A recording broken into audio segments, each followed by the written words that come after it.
Good afternoon, my peeps here. Man, we got a good show today. If you're looking for a career, this is the show to be on right now. I'm here with this one amazing guy. So, you ready for this? He's been featured in Forbes, Fast Company, Newsweek, Business Insider, and so many more. Executive guru. He can find you a job anywhere. The one and only Tim Madden to the show. What's up, brother? Thanks for having me, man. I appreciate it.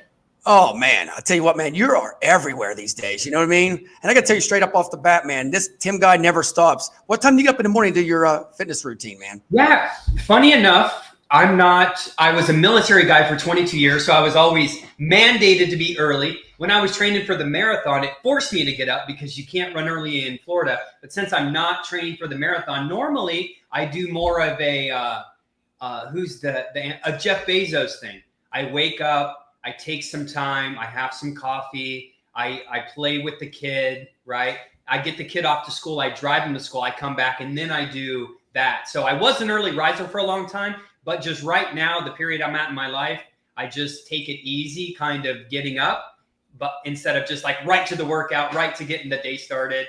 And it just allows me to think a little bit more. So that's I gotta tell you, brother, working out all the time, man, your workouts are pretty intense.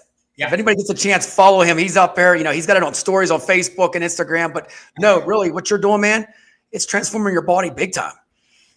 Well, that's why you got to share your story with other people, you know? And like I heard my mentor tell me a while ago, he's like, man, if you're overcoming something in your life, you should share it with other people to share it. Because a lot of people just with working out, I love talking about it because it's such a mindset game. It's something that you never want to do, you never look forward to, but you're always happy when it's done. And that's what a lot of things in life are. That's what looking for a job is, building a business. None of it's fun. But when you achieve the thing, when you achieve the result, so working at, you always feel better about yourself. So it's kind of like I read something, you know, to become the best version of yourself, you really have to humble yourself in multiple areas. You have to humble yourself through learning. No one likes to learn, but they want the knowledge. No one wants to work out. So it's like to be the best version of yourself, you really just have to humble yourself in these different areas to grow personally. And a lot of people struggle with that. I'm going to tell you, the gym pumps are the best, though. I'm like a first person. I love to work out. Like that is like the best thing for the day. The day goes by and you're like that workout. And I'm a nighttime guy, Tim. So I work out at 10 o'clock at night. Like I'm nuts, man. Yeah. I love that. Yeah. All right, brothers. So, okay. So the 2-minute tour, I got to know, everybody knows who Tim Madden is, but you know what? Give everybody out there, if they don't know who you are, that 1%, who you are, man. Yeah. I was a guy that when I'm going to try not to tear up because in my later years, I'm getting emotional. I was a guy who transitioned out of the military with a bachelor's degree from Purdue, one of the rings for being one of the top recruiters. And I had all these accolades and Soldier of the Year and all this stuff. And I couldn't find a job. And that was me. I was applying for jobs online. No one was calling me back. I had a halfway decent resume, I thought, and just no one's calling me back. The 2 interviews I did go on, I didn't have a process to follow while interviewing. So, of course, they went horribly. I was just guessing and doing all this stuff. So, you know, there was a portion of my life for 9 months when I transitioned where it was one of the most depressing times of my life. And I look back at it. Yeah. How I got my first job being a regional ops manager for a staffing organization was my buddy said, hey, I know your unemployment's running out $270 a week in Indianapolis, Indiana. You know, he said, hey, I know it's about to run out. I saw an entry-level recruiter job on Craigslist that pays $12 an hour. Maybe you can start there. And I messaged them. They didn't even call me back till 30 days later. And they said, hey, we got your info. Would you mind flying to Chicago to meet with the owners? Out of an organization of 300 people, this many military vets. You got to be kidding me. Military veteran they hired. And I had a successful career there. Then went to work at Randstad, the largest provider of staffing services, $30 billion company. Then I started my own. Then I started Executive Career Upgrades just really quick. But I remind myself, man, because there's so many job seekers out there that like, man, I was banging my head for 9 months. And that time, I didn't know about mentors. I didn't know about coaches and advisors and really getting help and that even people help with this. So I look back in the day and I'm like, man, if I could have had some help, man, in a community behind me, I could have saved myself a lot of heartache, you know, and anxiety and depression. And fortunately, during that time, I didn't own a big house, man. I didn't have a family. You know, it was just me. So then I look and it makes me think about all the people out there struggling that have that, and that makes me very sad. Dude, you know what I love about that, Tim? Because you know what? You were in the shoes of somebody else walking in, and these college graduates get out. And I'm going to tell you straight up, they're not prepared. They come out and they apply on Indeed to 5,000 jobs and they keep getting rejected, and you've seen it, and they take a job for $12 an hour. Meanwhile, they have a $100,000 school loan. Yep. So don't you think that everybody, when they come out, they should have a recruiter or somebody to guide them, like you said? Well, it'd be, this just goes to what's taught in college. How can you not have a class of just, hey, here's how to prepare yourself? And I know that college campuses have like career advisors and stuff, but most people don't take advantage of them. And most of the time, they don't know what they're doing. Sorry, career advisors. Hold up. They don't know what the hell they're doing. I'm going to tell you straight up because they never been in the real world. I love them all. But you know what? They're a counselor. They should bring people in from the outside that can tell you what's up. Yes. Or hire people that can build out a good, successful program. If they hired someone from the staffing and recruiting world at Purdue to oversee a program of career services, they probably have a lot better results, but they kind of just pull people in, without a track record of success, and they kind of struggle. So yeah, it's difficult because you don't, there's no class out there to get a job. You're going to pay $100,000 or more to get a degree. And you don't know the one vital skill that you need to actually get the job so you can actually do the thing that you just paid $100,000 for. It's kind of crazy. And you know what I love about this stuff, what we're talking about, is that how about when they go to a career fair? Do you ever see them? They don't make eye contact. They have no clue. They just like, oh, there's a career fair, show up. They're not prepared. Mock interviews are not around anymore. Does any student know how to network? Probably not. No, probably not. And it's sad. Funny because, just recently I have a friend that's younger. Maybe he'll watch this, Justin.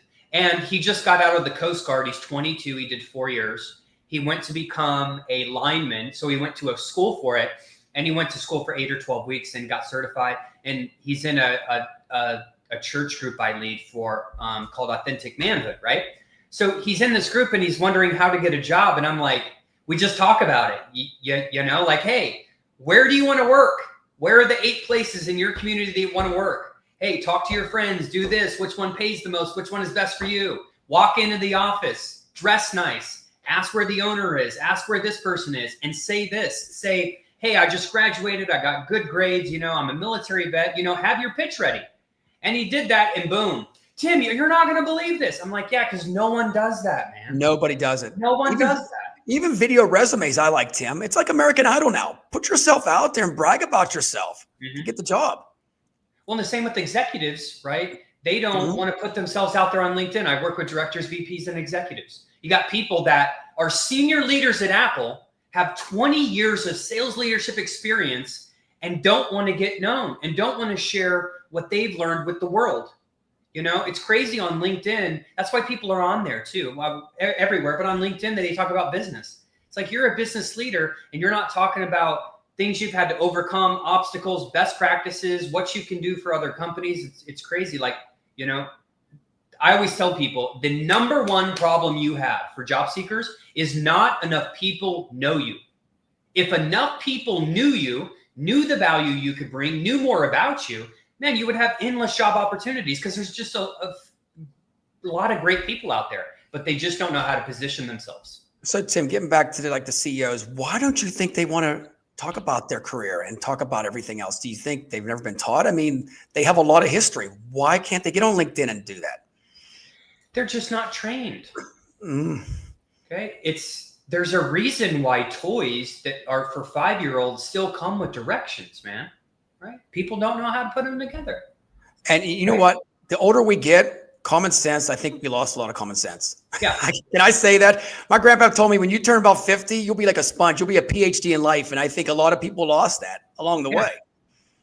Well, the problem with every business owner and every job seeker is this thing. As you're a business owner, say you're an electrician. The first thing you need to learn is sales and marketing. That has nothing to do with being an electrician. So you have to learn sales and marketing as a business owner because you got to get a lead. You have to, sell the lead, and then you need to perform the service.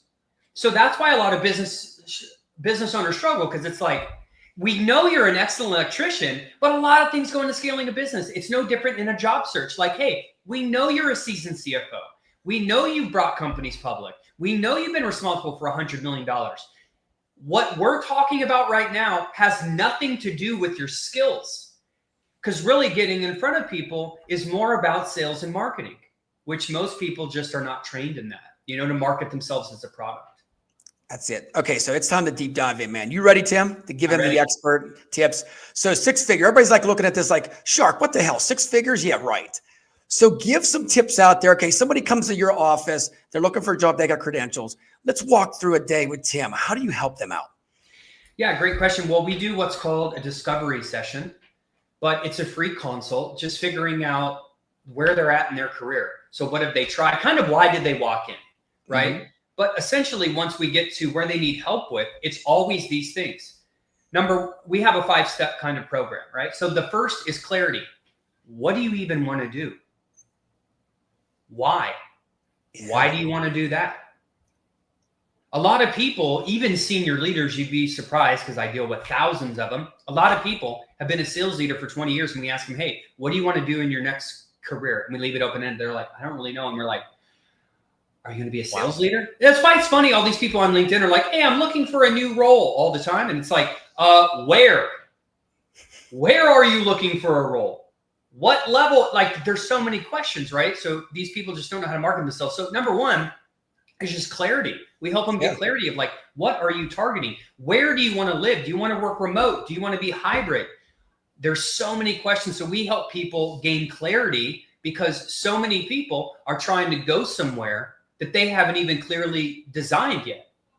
And if you don't know where you're going, you're going to get lost. That's probably one of the most impactful things my mentor ever said to me. He was like, hey, you always have to know where you're going, because if not, you will get lost. And because think about a map. If I know where I'm going specifically in Atlanta, Georgia, the map is going to show me exactly how to get there, period. Exactly. But if I say I'm going to Atlanta, Georgia, and then if I say I'm going to Georgia, those are totally, I'm going to get lost. Do you see a lot of job seekers real quick here that are like lost? I mean, they put it open to work on LinkedIn and they think that's it. And hopefully something comes about. I would say less than 1% of people actually know what title, what kind of company, a 10-year plan for themselves, and these are the leaders of corporate America that are still really confused as well, because they haven't taken the time to have that conversation. And I say, hey, how many more years are you going to work? I don't know. You need to know these things. Exactly.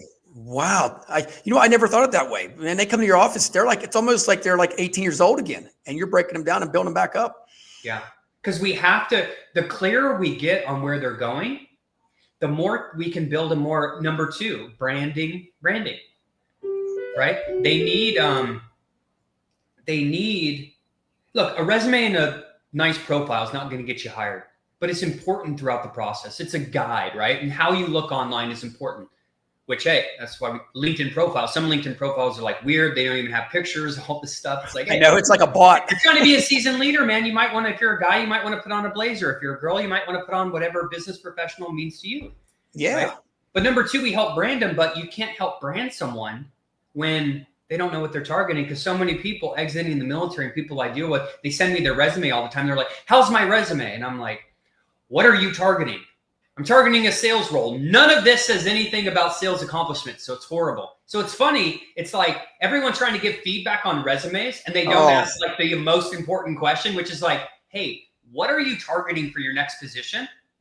And then I can see if it makes sense. Well, what's funny is, Tim, real quick, the resumes, so much people put bank in a resume. I mean, we have resume builders out there, people, that's all they do for a living, but they're never in the field. So people get a resume and they spend all this money on, and they hope it's just like, it's going to get them a job. And it doesn't. I actually saw this ad by a well-known resume company that says, if you're not converting interviews, meaning like converting it to an offer, it has to be your resume. I'm like, what? No, how is a resume helping you on the interview? It shouldn't. And if anyone's looking at your resume during an interview, you need to say, hey, Rich, go ahead and put that down. Hey, ask me any questions you want. I'm the best source of information. I can tell you all about it. Exactly. I hate when people do it. Or they circle stuff on the resume and they're writing on it. Make the eye contact and let's just have a talk face to face. Yeah. And then, hey, number 3, we help people get on interviews. Number 4, we help people convert them into offers. And then number 5, we help negotiate their salary through their compensation package. So that's how we help people. But so many people come to us without that clarity. And that's one of the parts of our program, where we help them. And you'd be surprised. So you got all these people out there lost, not even knowing where they're going, and just really confused. And then they see the job report, which we can jump in 12,000 jobs. What do you think of that last month? That was pretty pathetic. Well, I saw negative 12,000. I thought it said. Oh, to say negative now? Yeah, I think it was negative last. So we were like, more people lost jobs. And I looked in, January a couple of years ago was like, I think a good number is like, correct me, I'm not 100% sure, but I think it's like 200 to 400 extra thousand jobs per month is typically kind of where we want to be. But yeah, that was not good. Yeah, it's not good at all. So they come to you. How long does this process go? Because everybody wants a job now. They run out of money and stuff like that. I mean, it doesn't happen overnight, does it, Tim? Yeah, I would say this. We have some rough timelines, but yeah. I tell people and I'm not trying to be a guy that dodges the question, right? But there's okay, brother. We work with a wide array of people. So it's kind of like, hey, if you're a CEO targeting a mid-market firm worth $50 to $100 million, it's probably going to take longer for you than a director who wants to make $200K who wants to work at a big company. You know what I mean? So it's always like, hey, what is the level of, how about this? What's the demand for the market? The demand for the market for CEOs is probably less than VPs and executives, which is probably directors are probably less than VPs and executives. So it's always like, where are you at? But I would say a good general theme, I like to put more income levels on it. If you're targeting below, I'd say 300K, you should be able to get in and out in the company within 90 days. I'd say, but again, you got to apply yourself. And I would say for the people that are targeting very large companies in those senior level roles, hey, within 4 to 6 months, you should be placed. Because, we have people interview at Facebook and Google and things like that for senior level roles. Their hiring process is, 3 or 4 months. So, I could imagine. Yeah. So do you get these candidates come in? I got to ask you. So these candidates come in and you look at their resume and you look at their credentials and they want this amount of money, like way up here. And you're like, you have to bring them down to the real world. Did you see that a lot? Not really, because here's what we basically do. Say you're making 200K now, and for whatever reason you want to leave your job because of a toxic work environment or whatever. Obviously, the new goal is always to do an upward move as you leave your organization.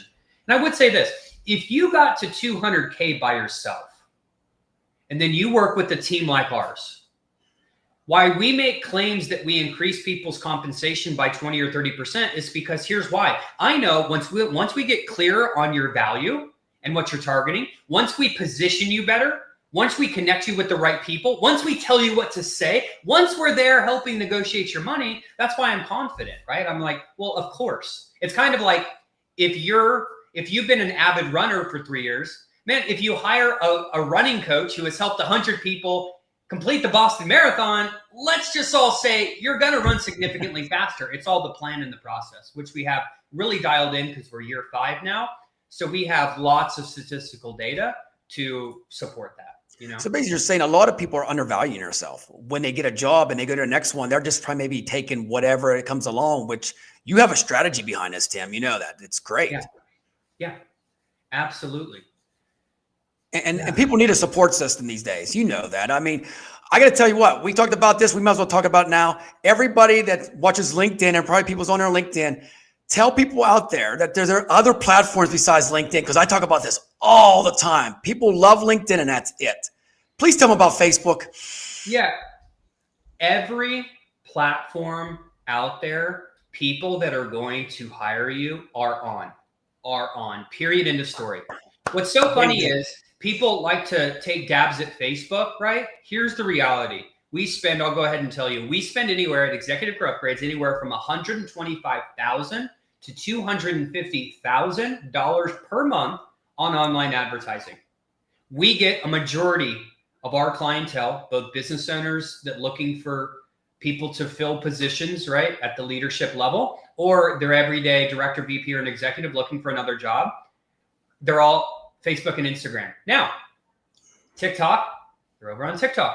YouTube, they're over on YouTube. LinkedIn, they're on LinkedIn. They're everywhere, right? But yeah, Facebook definitely and Instagram is where we get most of our leads from. So you heard it from me. There it is. Second it right there, man, because all the time I say that, they're like, Shark, LinkedIn is where it's at. So, and then people sit on LinkedIn, and then you see, Tim, they apply for these jobs, and there's like 2,000 people apply for that job, and they're waiting. Can you tell job seekers out there, when they apply for a job, I mean, how long should they wait? I mean, they're waiting for like 2 weeks to hopefully something gets back to them, and nobody ever does. Do you see that a lot now? It's kind of like, say you're a business owner and you make one post on Facebook. Yeah. That's like, I love what Grant Cardone says. He's like, that's like throwing a brick into the Grand Canyon. So when you submit a resume, you're throwing a brick into the Grand Canyon. Right? So I'm not a huge fan of applying for jobs. I tell everyone, we advise our clients that applying for jobs is the most worthless thing you can do, because here's why. You go to a company website, you upload your resume, you have to rewrite everything, you have to answer all these questions. It's a 30 to 45 minute thing. You're frustrated by it, and they typically don't call you back. Why would you do that? So what we do here, what we teach directors, VPs, and executives is how to get in front of people that can hire you. How do you do that? What do you say to them? How do you have to position yourself? Now, the only jobs I'm a fan of are LinkedIn easy apply jobs. Here's why. Because I can search director of, I'm just going to make some up, director of operations. I can search, I'm looking for a remote role. Then I click easy apply. Easy apply means I get to click a button, maybe answer a question or two. They got my information. And then, it only took away a minute of my life, not 45 minutes. So if you just did that of saying, hey, I'm only going to LinkedIn and applying for the easy apply jobs. But what we always do is we have automated systems and whatnot. But every time, if we do have time to click a button, we always say, hey, who are the people that would probably hire you at that company? Let's find them. Let's get a hold of them. Let's try to talk to them. But here's why. No one is going to care more than the leader who's hiring for that role. So if they're a CFO and they're hiring a controller for the company, if the controller for the company is going to a recruiter, an HR professional, a talent acquisition person who doesn't know anything about finance for the most part, number one, and number two is clocking out from 9 to 5, I assure you that CFO who's doing all that controller work right now has a very, he wants that position filled. No one should want, I'm not saying that they don't want to fill the position, they do, but no one wants it done more than that guy, right? So no one's going to care more than him. So why wouldn't you try to get a hold of him? Because no one cares more. Yeah. HR is going to take their time. Sorry, HR. They're going to take their time. They're working on a lot of different positions, right? Controller. They need people for their manufacturing facility. They need a lot of different things. They're trying to balance it. No one's going to care more. So why wouldn't you reach out to that person and simply say, hey, Rich, I saw you were looking for a controller for this organization. Over the past 20 years, I have, well, what would make sense? Manage these budgets, implemented these processes, save these companies money. Does it make sense to have a conversation? I assure you, if you do that and you're branded halfway decent on LinkedIn, you look professional, okay? People are going to message you back. I'm not saying you're going to get hired because then you have to interview and all this, but you have to directly connect with people that know they have a need. And you know what, Tim? I love what you said there, because a lot of people are not forward. They're nervous because they're scared they're going to say the wrong thing or be too forward and not even get a chance. Well, if you sit back, somebody else is going to jump in front of you and take the job. Well, we have the Tony Robbins says there's going to be two pains. You can either not do that and not have to deal with being uncomfortable and then have the pain of regret, or have the pain of, man, I have to have that confidence and put myself out there and maybe get some rejection. But here's what I know. If you don't do anything, nothing's going to change. If you do something and you get some rejection, hey, keep with it. You will eventually get it. I don't know how many times you'll have to do it. It's based on lots of factors. But if you do it, it will have a positive result. But if you do nothing, what's guaranteed? Nothing is going to happen. You know what? Okay, so I got something popping in my head like always.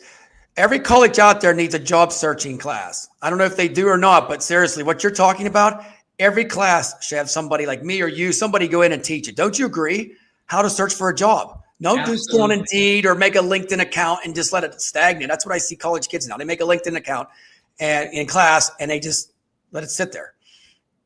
Yeah, they should. I try to get, the problem is, one of the big problems is, not to tap our egos, but people like us are busy. We lead teams, we have clients, we have these different things. So it's harder for us to get out there. That's why I try to, for my time that I like to donate, I like to, talk to transitioning veterans. So that's my kind of thing. I make at least 4 hours a month available for that. And I have taught some classes at a couple of the bases when people are transitioning, just because I'm so passionate about that, because I struggled with it, so, but yeah. Hey, brother Tim, right off the bat, man, thank you for your service, man. Seriously. Appreciate it. I appreciate that, man. And one thing really that I want to talk about real quick here on a side note, veterans, when they get out of the service, Tim, a lot of them I talk to have no direction. They're just like, where do I go? And I love what you're doing there. Can you explain maybe people that's helping veterans out the other side of what a vet's thinking when they get out? Well, think about this. They're not just thinking about, getting out. They're thinking about a lot more than a job. They were a part of a brotherhood or a sisterhood, so they're going to lose that. They're losing so many things, so there's so much pressure on them. And then add the job thing, and it's just another thing. The problem is veterans truly don't know how freaking vital they are. Vital they are to companies. Because veterans, they show up to work. They're bought into a mission. They like structure. Most people don't. I'm an advisor to lots of small business owners who typically struggle with getting people just to come to work. So that's why I say, and my mentor says too, the number one rule of success is just show up. How can you possibly be successful if you're not where you need to be, where you need to be at? So military veterans truly don't know the value they can provide to these different organizations that are struggling. And you know what? I love what you said. So if there's companies out there, definitely look at the veterans, take a double look at them, because you know what? Like you said, they could be prosperous for your company, man, and rock it out. Seriously. Yeah. Okay, so for job seekers, I got to throw this out. AI. We all know about AI, right? The famous two-letter word. So what do you think job seekers and AI? Give me your take on that. Should they start learning AI or incorporate it? Because I know a lot of job seekers like, I'm not touching ChatGPT. What's your take on all this with job seekers? Yeah, ChatGPT is a phenomenal tool. The better you know how to use it, and I agree, hey, if you don't know how to use it, of course you think it's going to be a waste of time. But job seekers, let me give you an example. Hey, what are the, I'm just going to make some stuff up. So, hey, what are the fastest growing tech companies in the United States? Boom. You could easily import that into LinkedIn, get a hold of those CEOs, get a hold of the people at the job. Or you can say, hey, I'm interviewing for a sales manager role at a technology company that has 100 employees. Hey, I'm trying to give me 20 questions that they might ask me, right? So it's, you know what I mean? Like people can use it to identify companies. They can use it for responses as well. So, hey, let me know in the comments if you've ever sent someone an email and they send you back something that's super professional, perfect punctuation. I'm like, they use ChatGPT, can't hold it against them. So it's like, if you need help crafting a message, a pitch, etc., it helps you with all of that. So I'm a huge fan of ChatGPT. Thanks, Hagen. Appreciate you, my man. There you go, plug. But yeah, I love ChatGPT. Is there any other AI ones? Because job seekers are trying to get ahead right now. You know how it is with the market right now. Yeah. Everybody needs a job or a better job with higher pay. Yep. So I would say this.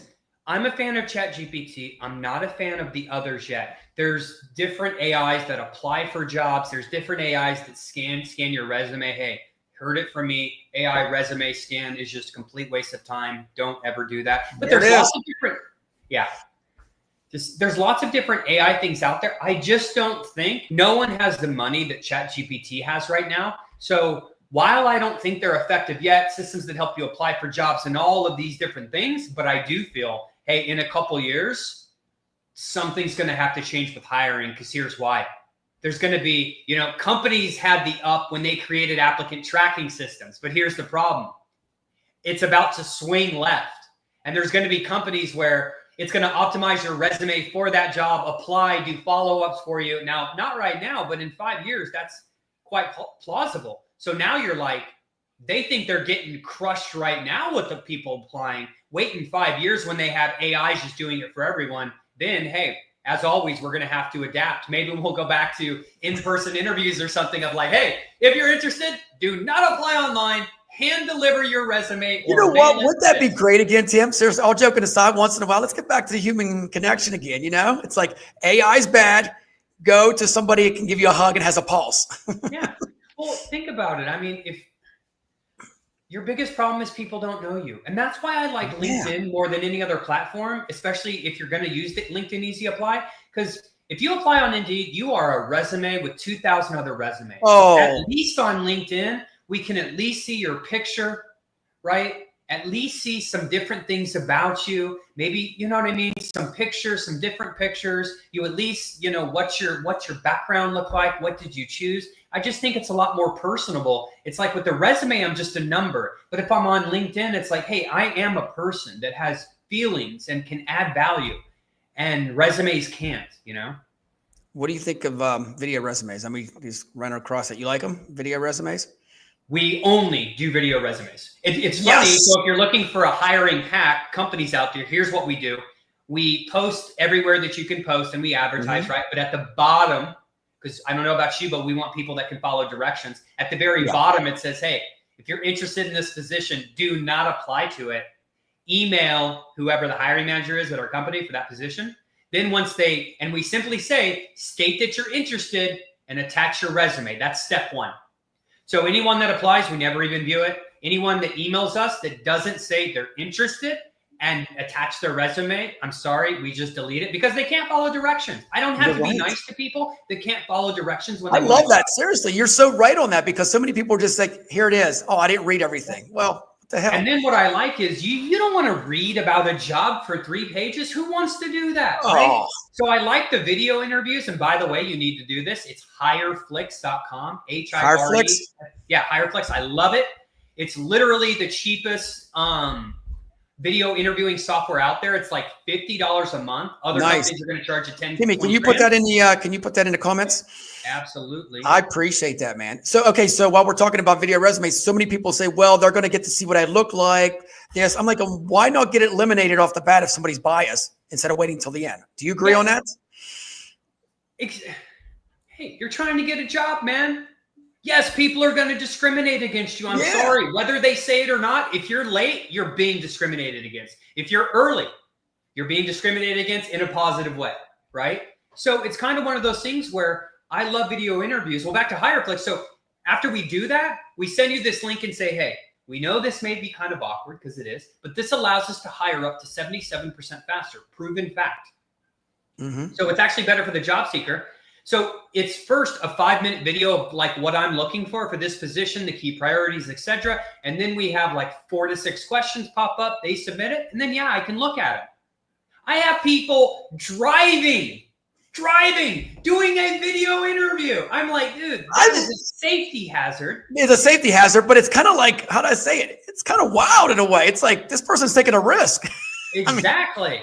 And then there's people that, you know what I mean. Imagine just non-pleasant experiences. I'm telling you, I'm very critical of people. And you should be too. Anyone watching this, you should be critical of people. Because I care about who I bring on my team. Because they are servicing customers, they're interacting with customers, and that is something that's very important to me. So if you're showing up jacked up on a video interview, I'm very quick. You can have the best skills out there. Presenting yourself is more important than your skills. So it's kind of one of those things where I immediately, when we have like 50 applicants, I'm like, it's no different than a 6-second resume check. If I see them and they're like, room's really dirty, or next. I don't even look at their resume first. Next. I'm looking, hey, can you clearly communicate the first question back to me, right? And so many people don't do that, Tim. So many recruiters don't because they're just worried about putting that person.